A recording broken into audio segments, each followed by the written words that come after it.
Mewar media network की तरफ से आज एक विशेष चर्चा का आयोजन किया गया है। जो मुद्दा उदयपुर का मेवाड़ और वागड़ का मुद्दा है, 43 सालों से पिछड़े हाईकोर्ट बेंच की मांग की जा रही है, जिसके लिए हर महीने की 7 तारीख को सभी वरिष्ठ अधिवक्ता और सभी हड़ताल करते हैं, पर आज तक वो मुकाम पर नहीं पहुंच पाए। हमारे साथ वरिष्ठ अधिवक्ता शाहजाद चपलोद, पूर्व विधानसभा अध्यक्ष हैं, उदयपुर के सांसद रहे हैं, मावली से विधायक रहे हैं, मिनिस्टर रहे हैं, वो हमारे साथ में हैं।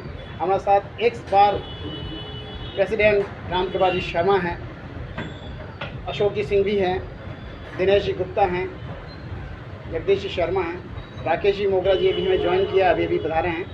आइए सर, इस मुद्दे को लेकर आप लोग कई आंदोलन कर चुके हैं।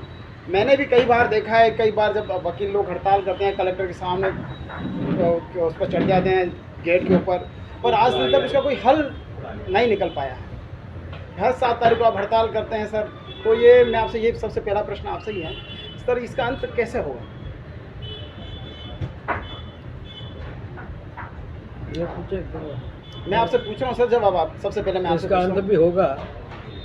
ये आंदोलन सन 1982 से चल रहा है और हमने पहले भी कॉन्फ्रेंस की थी डिवीज़न की। जसवंत लाल जी मेहता थे, मैं भी था, स्वरूपरिया साहब थे, मदन लाल जी दुप्पड़ थे, सब थे, और डिवीज़न की कॉन्फ्रेंस हुई और ये तय किया गया कि हर महीने की 7 तारीख को अपन हड़ताल रखेंगे और हाई कोर्ट बेंच आनी चाहिए।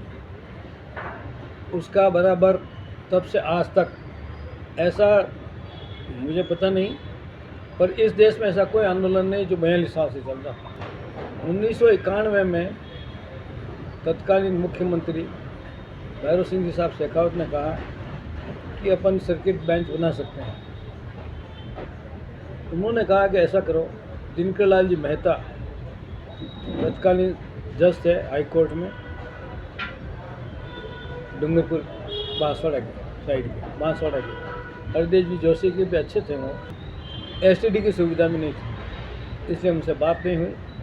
और ये बात हमारे एक वरिष्ठ अधिवक्ता मेरे साथ थे यहाँ के, उन्होंने आकर के ये कह दिया कि मैं लॉ मिनिस्टर में और चीफ मिनिस्टर साहब से मिला हूँ और हाई कोर्ट बेंच शीघ्र हो जाएगी। उस समय थिन मेजोरिटी की गवर्नमेंट थी और बड़ी मुश्किल से जोड़ तोड़ के काम करना पड़ रहा था। ये बात आउट होने से जोधपुर वालों ने लीक हो गई बात। जो बात गोपनीय होती है उसे गोपनीय ही रहना चाहिए। मुझे शेखावत साहब ने कहा कि शांति जी ये बात आउट कैसे हुई? मैंने कहा एक सज्जन और बिराजे हुए थे हमारी पार्टी के, अब नाम लेने से कोई मतलब नहीं उनका, उन्होंने अपनी वाहवाही लूटने के लिए कह दिया और वो बात डरी रह गई। और उसके बाद मैं लॉ मिनिस्टर नहीं बना, उसके बाद विधानसभा अध्यक्ष बन गया, संसद में चला गया, संसद में बात उठाई, वाजपेयी साहब ने माना कि नहीं पॉवर्टी स्ट्राइकर नहीं रहा, और वाजपेयी साहब के साथ हम खूब घूमे हैं। उसके बाद वसुंधरा जी आई तो उन्होंने भी कहा, मैं कई बार यहाँ से डेपुटेशन लेकर के माननीय मुख्यमंत्री गहलोत साहब से मिला। गहलोत साहब ने कहा देखो भाई शांति जी, मैं जानता हूँ कि आपकी मांग उचित है, पर मैं नहीं करूँगा, क्योंकि मैं जोधपुर का हूँ, जोधपुर के हितों के साथ ठहराघात नहीं कर सकता और जोधपुर के वकील मुझे पकड़ेंगे। और वो बात आई गई हो गई। वसुंधरा जी आई, वसुंधरा जी से मिले 2008 में, उन्होंने भी कहा था, बार स्टेशन में बुलाया था, हम सब साक्षी हैं इस बात के, और उन्होंने कहा कि हम शीघ्र करेंगे, तो भी नहीं हुआ। उसके बाद फिर यहाँ आंदोलन चलता रहा, मुझे आमन अनशन पर बैठना पड़ा और उस समय वसुंधरा जी मुख्यमंत्री बनी वापस। उन्होंने कहा कि शांतिलाल जी नहीं आएंगे तो मैं बात नहीं करूँगी। तो गुलाब जी ने मुझे टेलीफोन किया कटहरे सामने कि शांति जी आप नहीं आओगे तो मैडम बात नहीं करेगी। मजबूर थे और ये मूर्खता समझ लो मेरी, तो मैंने अनशन तोड़ा और वहाँ चला गया। हम सब लोग के, ये राम जी भी थे, मैं भी था, और भरत जी वैष्णव थे, सरदार जी थे, और रमेश जी नंदवाड़ा वगैरह, हाँ 15-16 की सूची थी। बात भी हुई। उदयपुर की जनता ने कोई कसर नहीं रखी है, उदयपुर की जनता पूरी आई है, लाखों की संख्या में आई है। देखिए साहब, ऐसा है कि ये जो आंदोलन है ये एक जिस प्रकार से एक इसकी पिक्चर बनाई गई कि ये वकीलों का आंदोलन है। सबसे पहले तो मैं इस बात से निराश हूँ, इस बात के बिल्कुल पूर्णतः इनकार करता हूँ, सहमत नहीं है कि ये वकीलों का आंदोलन नहीं है, उदयपुर की जनता के लिए किया जा रहा आंदोलन है। दूसरा, आम जनता जब भी आप कोई कार्यक्रम देते हो तो निश्चित रूप से जनता हमारे साथ जुड़ती है। हमने 1998 में बड़ा आंदोलन किया, जनता हमारे साथ थी। एग्रीकल्चर यूनिवर्सिटी और हाईकोर्ट बेंच का दोनों का पैरेलल आंदोलन चलता था, दोनों में जनता ने खूब सहयोग दिया।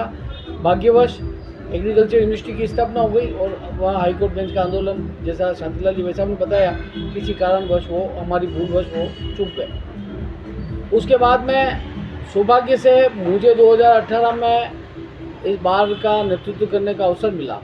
उस समय हमने कार्यक्रम दिया और लगभग आपको जान के आश्चर्य होगा कि हमने बिना न्यायिक कार्य को बाधित किए हुए, सामान्यतः क्या होता है कि हम हड़ताल कर देते हैं और अपनी दुकान पे ताला लगा के फिर हम कहते हैं कि हमारा सामान खरीदो, तो सामान बताओगे तो खरीदेंगे लोग।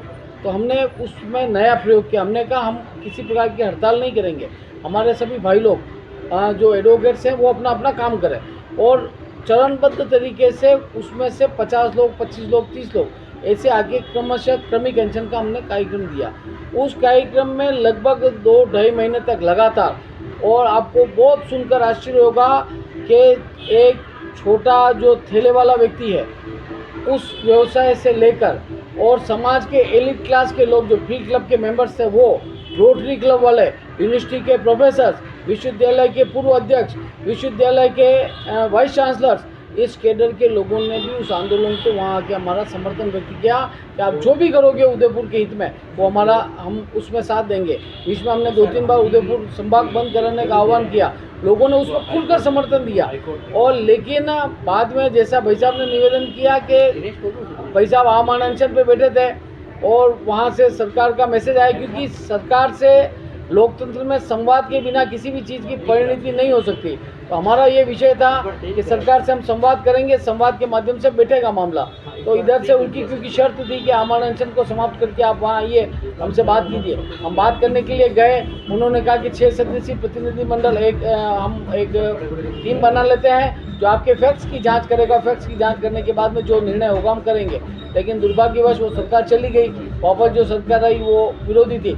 मेरा ये निवेदन है, मिला कि ये कहना चाहते हैं कि राजस्थान की एक बड़ी पार्टी रही कि हर 5 साल के अंदर सरकारें बदलती है, तो वो कभी कांग्रेस की आ जाती है, कभी भाजपा की आ जाती है। ऐसा होता है कि मेरा ये मानना है कि दोनों मुख्य पार्टियां बीजेपी और कांग्रेस दोनों सैद्धांतिक रूप से इस बात से सहमत है कि उदयपुर राजस्थान का जो दक्षिण अंचल है, उदयपुर और टेक्निकल रूप से बांसवाड़ा भी हमारा एक संभाग बन गया। इन संभाग में मेवाड़ वागड़ में हाईकोर्ट बेंच की स्थापना होनी चाहिए, इस बात से दोनों राजनीतिक दल सहमत है। दोनों के घोषणा पत्र में इस बात का जिक्र है। लेकिन ऊपर जो नेतृत्व होता है, जैसे अशोक गहलोत जी की अपनी पीड़ाएं हैं, उनका जोधपुर से जुड़ाव है और इस वजह से तकलीफ आई है। लेकिन निश्चित रूप से अब हम आशावादी हैं। भजन लाल जी एक नए विचार के साथ में राजस्थान में स्थापित हुए हैं। मोदी जी के नेतृत्व में देश प्रगति कर रहा है। जस्टिस है डोर स्टेप की जब हम बात करते हैं तो निश्चित रूप से इस बात का भी एक ख्याल रखते हुए लगता है सर, मैं आपसे पूछना चाहता हूँ, अगर आप एक बात बताइए कि कोई भी, जैसे अभी देवराज का कांड हुआ था उदयपुर के अंदर, काफी बड़ी संख्या के अंदर जो है वकील, जो अधिवक्ता लोग हैं वो भी कलेक्ट्रेट पहुंचे थे, उस आंदोलन करने उन्होंने साथ दिया। तो क्या जब आप लोगों का जो पर्सनल एक जो इशू है हाईकोर्ट बेंच का लेके, उसके ऊपर अधिवक्ता बहुत कम दिखते हैं, क्योंकि हम लोग फील्ड में रहते हैं, हम लोगों को उस आंदोलन के अधिवक्ता बहुत कम दिखते हैं, और ऐसे तो दूसरे जो गैर मुद्दे हैं, जो दूसरे तरह के मुद्दे हैं, उसके अंदर वकील एकजुटता दिखती आ जाते हैं और वहाँ पर आंदोलन के अंदर सम्मिलित होते हैं और अपनी क्रिया प्रतिक्रिया जोड़ देते हैं। तो क्या ये कमजोरी आपको नजर नहीं आती है आपके कार्यकाल के अंदर भी, कि आपने किस ढंग से इन चीज़ों को व्यवस्थित करने की कोशिश करी, और आपको क्या लगता है कि कहाँ हम कमजोर हैं? देखो, अधिवक्ता समुदाय कहीं किसी भी तरह से कमजोर नहीं है, चाहे वो किसी भी आंदोलन, समाज का हो, कोई भी आंदोलन हो। जैसे कि देवराज वाला मैटर हुआ, उससे पहले कन्हैया वाला हुआ, उससे पहले बीच में वो रेप हुआ था, उसको मार दिया गया था। तो सभी आंदोलन में सारे अधिवक्ता समय, हमारा जो समुदाय था, हम कंधे से कंधा मिला के वहाँ पे चले हैं। जहाँ तक हाईकोर्ट बेंच का जो आंदोलन है, उस आंदोलन को जब तक जन आंदोलन नहीं बनाएंगे क्योंकि ये आदिवासियों की मांग है, ये हर समाज हर तबके के लिए, सबके लिए है, सिर्फ अधिवक्ताओं को फायदा नहीं है, ये समाज के लिए जागरूकता लानी है, लाए भी है। पिछले कार्यकाल में भी दिल्ली गए थे जब वर्चुअल हाईकोर्ट बेंच की घोषणा का आश्वासन मिला था। हमारे शांति जी भाई साहब भी थे, राम जी भी थे, सब जने थे, प्रवीण जी खंडेलवाल साहब थे। तो जो सारा प्रतिनिधि मंडल वहाँ दिल्ली गया है, जो हमारे सेंट्रल होम मिनिस्टर है, उन्होंने सबके सामने, चपलो साहब के सामने बोला है कि जल्द से जल्द यूँ नहीं कर बीकानेर में आ जाएगी वर्चुअल हाईकोर्ट, आएगी तो सबके साथ एक साथ आएगी। लेकिन वहाँ पर भी हमें आश्वासन ही मिला, जल्द आश्वासन की घोषणा मिली, हम वापस यहाँ आए। इस तरह से विभिन्न समाजों को लेके भी जब मुझे भारत शिक्षण का प्रतिनिधित्व करने का मौका 2023 में मिला, उस समय भी सारे समाज को बुलाया गया था, हर तरह के हर वर्ग को बुलाया। आप देखें तो वहाँ पे जो माहौल था, जो संख्या थी, वो वाकई में ठीक है। हाँ, हाईकोर्ट बेंच सबकी मांग है, संभाग स्तर पे सबकी मीटिंग भी बुलाई गई है। जो हमारी मेवाड़ वागड़ जो संभागीय कमेटी है, हाईकोर्ट जिला दंड समिति, इनके आह्वान पे पूरे संभाग की मीटिंग हुई है। मेरे को नहीं लगता कि इससे पहले सारे अधिवक्ताएं आए हैं। आप मेरे से पहले भी सभी का लगभग एक ही मत है, एक ही बात आप लोग बता रहे हैं कि भाई हम लोग शुरू से एक ही रहे। जन समूह को भी आप लोगों ने जोड़ा, समाजों को भी जोड़ा, अलग अलग क्षेत्रों को भी आप लोगों ने जोड़ा। बावजूद उसके भी ऐसा क्या कारण रहता है कि बीकानेर के अंदर तो हाईकोर्ट बेंच आ जाती है और उदयपुर के अंदर नहीं आती है? उदयपुर के अंदर बीकानेर में वर्चुअल हाईकोर्ट बेंच की घोषणा नहीं हुई है। अच्छा, हमें विधि मंत्री जी ने यही आश्वासन दिया, अगर वर्चुअल हाईकोर्ट बेंच की स्थापना होगी तो उदयपुर, बीकानेर और कोटा तीनों एक साथ होगी।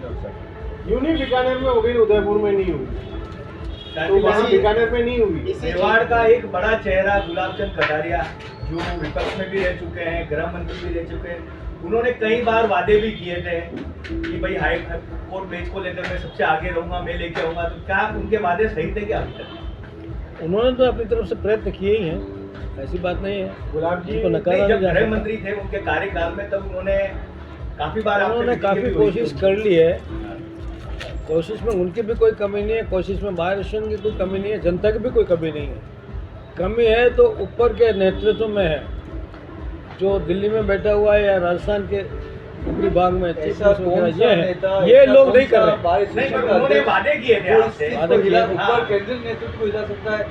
आपको ऐसी कौन सी कड़ी लगती है बतौर एक अधिवक्ता? आप मुझे बताएं कि आप ऐसी कौन सी कड़ी बैठेगी साथ में जुड़ के जिसमें केंद्रीय नेतृत्व भी हिलेगा और राज्य का नेतृत्व भी हिलेगा और यहाँ पर वो जो है कोशिश पूरी करेंगे। इसको लेकर हम मैं एक छोटी सी बात, दिनेश जी गुप्ता ने कल ही एक इंटरव्यू दिया है, आपने बताया कि साहब जिस तरह से भील प्रदेश की मांग उठी है, उसी तरह से भारावल प्रदेश की मांग उठेगी। अगर सरकार ने इस मांगों को नहीं माना हमारी, तो मैं गुप्ता साहब से बोलूँगा कि आप इसमें थोड़ा सा। हमारे माननीय शांतिलाल जी चपलोद जैसे वरिष्ठ नेता इस कार्यक्रम में मौजूद है। जैसा भी शांतिलाल जी वैसे बार बार बोल रहे हैं कि वास्तव में ऊपर का नेतृत्व कमज़ोर है। मेरा ऐसा मानना है व्यक्तिगत तौर पे कि राजस्थान में मेवाड़ और वागड़ का जो राजनीतिक नेतृत्व है, उसके मनोबल के बहुत, उसकी दृढ़ इच्छा शक्ति की कमी है। चाहे वो भारतीय जनता पार्टी के नेता रहे हों, चाहे वो कांग्रेस पार्टी के नेता रहे हों, दोनों के नेताओं की राजनीतिक रूप से इच्छा शक्ति की बहुत कमी रही है, जिसके कारण से ये ऊपर लेवल पे इस मामले को इतना संगीन जिस उठाना चाहिए था उठा नहीं पाए, और जिस दृढ़ता से उठाना चाहिए उठा नहीं पाए। हमारे यहाँ पर स्थानीय नेताओं की भी ये बहुत बड़ी जिम्मेदारी थी, क्यों हमारे नागरिक तो सब साथ थे, लोग साथ थे, परंतु जिस प्रकार से यहाँ की कमजोरी का फ़ायदा उठाकर ऊपर वाले अशोक गहलोत तो यह कह के दूर हो जाते हैं कि भाई मैं जोधपुर का हूँ इसलिए इसको नहीं दे सकता। चलो हाई कोर्ट नहीं तो हमारी दूसरी ट्रिब्यूनल्स की बात थी, दूसरी ट्रिब्यूनल्स भी हम नहीं ले पाए और कहीं ना कहीं हमारी भी कमजोरी रही है। पर मेरा सा मानना है कि एक लंबे समय तक इस बात को सहन नहीं किया जाएगा। यदि इसी प्रकार की रही बातें तो आने वाले समय में बार बार जनता सड़क पर आएगी, और जिस प्रकार से आने वाले समय में यदि खाली ये तो खाली एक खंडपीठ की बात है कि एक बेंच की बात कर रहे हैं कि उदयपुर में एक बेंच चाहिए, और वो भी जो कॉन्स्टिट्यूशन का शेड्यूल 5 है उसके अंदर इनहेरेंस पावर है राज्यपाल के माध्यम से स्थापित की जा सकती है। क्यों कि यहाँ पर ट्राइबल बेल्ट है। यदि नहीं होगा तो जिस प्रकार से अभी ट्राइबल बेल्ट एक के लिए ही मैं आपसे मैं बात पूरी कर देता हूँ अपनी, पर जिस प्रकार से अभी भील प्रदेश की बात उठी है, तो मेरा निवेदन है आने वाले एडीजे बन रही है, मालूम में एडीजे है हर तरफ, तो इसी तरह हाईकोर्ट भी उदयपुर में होनी चाहिए। तो उदयपुर में होगी तो स्वाभाविक तौर से कम खर्चे में, और जो जेल में काफ़ी कैदी जो आज की तारीख में पैसे नहीं होने के कारण मुकदमा नहीं लड़ पा रहे हैं और इस कारण रुके हुए हैं, तो उनका भी एक निस्तारण शीघ्र हो जाता है। सुलभ और सस्ता न्याय उनको इजीली मिल जाता है। जो सिंघवी साहब की बात है उसकी बात को आगे बढ़ाते हुए कह रहा हूँ, वर्चुअल हाईकोर्ट बेंच यहाँ आएगी क्योंकि मोदी सरकार ने 7,000 करोड़ का बजट इस पे लिया है कोविड के बाद से, तो हर चीज़ वर्चुअल हो। तो उसके लिए जैसे रोल मॉडल अगर देखा जाए तो उड़ीसा के पहले 9 डिस्ट्रिक्ट में वर्चुअल हाईकोर्ट बेंच थी, आज उड़ीसा के हर डिस्ट्रिक्ट लेवल पे हाईकोर्ट वर्चुअल हाईकोर्ट बेंच है। तो उसी मॉडल पे जो हिंदुस्तान में 10 जगह और वर्चुअल हाईकोर्ट बेंच होनी थी, उसमें 3 राजस्थान में थी। तो जब भी आएगी वर्चुअल हाईकोर्ट, जैसी वर्चुअल हाईकोर्ट यहाँ आती है तो यहीं पे जैसे सिंघवी साहब ने बताया यहीं से स्क्रीन लगेगी और यहीं से अधिवक्ता अपनी पैरवी कर सकेगा। क्या इसमें राज्य सरकार ज़्यादा दोषी मानी जाए या केंद्र सरकार को ज़्यादा दोषी माना जाए? आप किसको ज़्यादा दोषी मानते हैं? आप लोग जो आंदोलन कर रहे हैं, सालों से इसके ऊपर आंदोलन कर रहे हैं, जन आंदोलन भी हो रहा है, आपने बताया काफ़ी सारी चीज़ें इसके अंदर जानकारी प्राप्त हुई, लेकिन इसके अंदर आप लोगों की नज़र में दोषी राज्य सरकार ज़्यादा है या केंद्र सरकार ज़्यादा है? ये नहीं, केंद्र सरकार ने भी पॉजिटिव रूप है, तभी तो 7,000 करोड़ का बजट दिया है। तो केंद्र सरकार की राज्य सरकार की इसके अंदर ज़्यादा इच्छा शक्ति कमी दिखती है। अब देखो यहाँ पे क्या है कि सरकारें आती है बदल जाती है, अब जो आई है यहाँ पे भी बीजेपी सरकार है और केंद्र में भी बीजेपी सरकार है, तो हम सभी अधिवक्ता जो है इस बात के लिए आश्वस्त है कि अब जाके वर्चुअल हाईकोर्ट बेंच तो आएगी। मेरा जगदीश जी के हिसाब से भी एक सवाल होता है, क्योंकि आप पहले भारतीय जनता पार्टी के युवा मोर्चा के जिला अध्यक्ष रहे हैं, प्रदेश के अंदर भी आपने कार्यभार संभाला है। सर, अभी भारतीय जनता पार्टी की राज्य में और केंद्र में सरकार है, ये सभी जने अभी जानते हैं इसके अंदर, तो आप लोगों की तरफ से भी क्या ऐसा सपोर्ट इस आंदोलन को नहीं मिलना चाहिए, वकीलों के आंदोलन को, अधिवक्ताओं के आंदोलन को, कि जल्द से जल्द इस कार्य को पूरा किया जाए और जो गरीब तबके के लोग हैं, जो आदिवासी क्षेत्र के हैं और जो बिलो पुअर लाइन के बीपीएल लोग आते हैं, तो इन लोगों को जब न्याय चाहिए होता है, तो उसके लिए क्या आपकी पार्टी की तरफ से भी ये कोशिश नहीं होनी चाहिए कि चलो कम से कम ये तो उपलब्धि आप हासिल कराएं? बिल्कुल आपकी बात सहमत हूँ।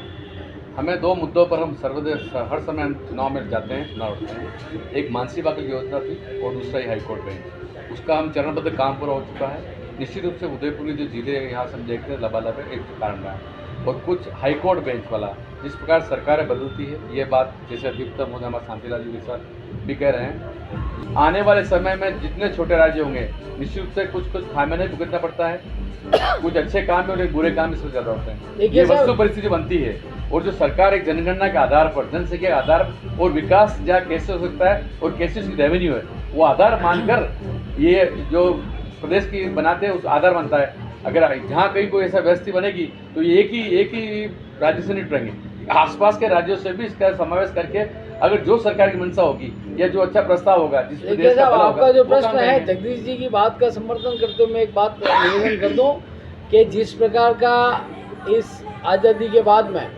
हमारे लिए गर्व की बात है कि भारत भर में जितनी रियासतें थी, सबसे पहले हमारे तत्कालीन महाराणा भोपाल सिंह जी ने विलयीकरण के पत्र पर हस्ताक्षर करके एक नेतृत्व को सबसे बड़ा संदेश देने का प्रयास किया।